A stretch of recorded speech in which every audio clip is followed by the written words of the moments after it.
بسم اللہ الرحمن الرحیم۔ السلام علیکم ورحمۃ اللہ وبرکاتہ۔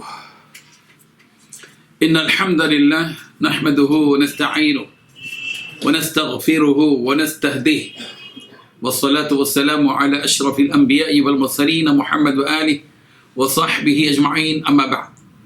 حاضرین اور ناظرین، یہ درس نمبر 1306 ہے اور آج سورہ انبیاء کی صرف 2 آیتوں کی تلاوت و تشریح کی جائے گی، آیت نمبر 85 اور 86، 85 and 86۔ چلیے سب سے پہلے ہم ان 2 آیتوں کی تلاوت کرتے ہیں، لفظی ترجمے اور ترجمے کے بعد تشریح کرتے ہیں۔ اعوذ باللہ من الشیطان الرجیم، بسم اللہ الرحمن الرحیم۔ واسماعیل وادریس وذا الکفل کل من الصابرین وادخلناہم فی رحمتنا انہم من الصالحین، صدق اللہ العظیم۔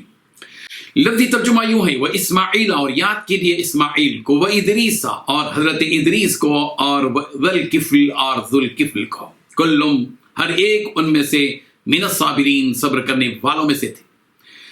وادخلناہم، اور ہم نے انہیں داخل کیا، فی رحمتنا، اپنی رحمت میں، انہم، بے شک وہ تھے، من الصالحین، صالح لوگوں میں سے۔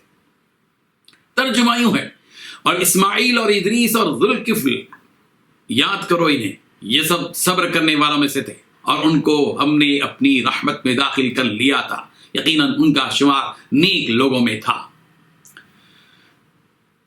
ان 2 آیتوں میں 4 باتیں بتلائی گئی ہیں۔ پہلی بات، یاد کرو حضرت اسماعیل، حضرت ادریس، حضرت ذوالکفل کو۔ دوسری بات، یہ سارے کے سارے صبر کرنے والوں میں سے تھے۔ تیسری بات، ان سب کو ہم نے اپنی رحمت میں داخل کر لیا تھا۔ چوتھی بات، یقیناً ان کا شمار نیک لوگوں میں سے تھا۔ بزرگان محترم، یہاں 3 ہستیوں کا ذکر خیر ہے، حضرت اسماعیل، حضرت ادریس، حضرت ذوالکفل۔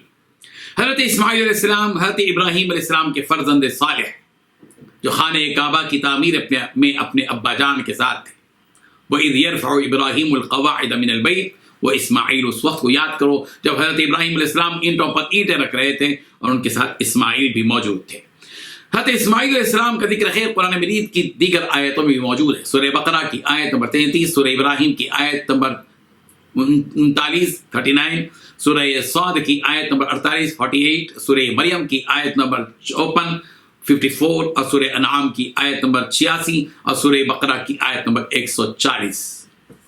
حضرت ادریس علیہ السلام یہ دوسرے پیغمبر جن کا اس آیت میں تذکرہ ہے، اور حضرت ادریس علیہ السلام کا اصل نام اخنوخ تھا۔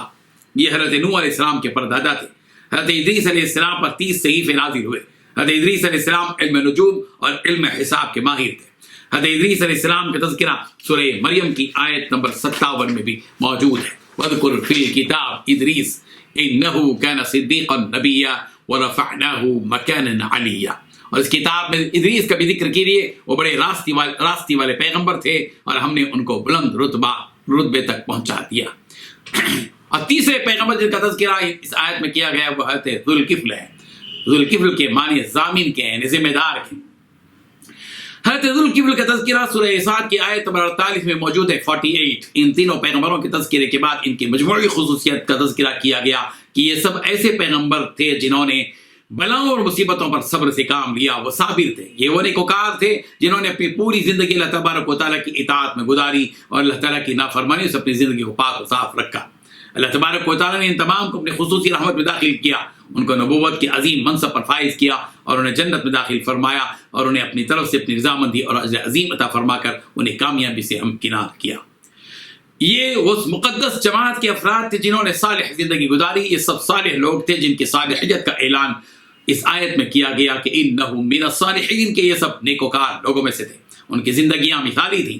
انہوں نے روئے زمین پر فساد و بگاڑ پیدا نہیں کیا، بلکہ روئے زمین پر نیک اعمال اور امن و سلامتی کا جال بچھا دیا۔ ان سے ساری انسانیت کو فائدہ پہنچتا رہا اور ان سے بال برابر کا کوئی نقصان کسی کو نہیں پہنچا۔ اللہ تبارک و تعالیٰ ان پیغمبروں کے تذکرے سننے کے بعد ہم سب میں ان پیغمبروں کے اوصاف کو اختیار کرنے کا جذبہ پیدا فرمائے اور اس کی توفیق بھی بخشے، آمین۔ وآخر دعوانا ان الحمدللہ رب العالمین۔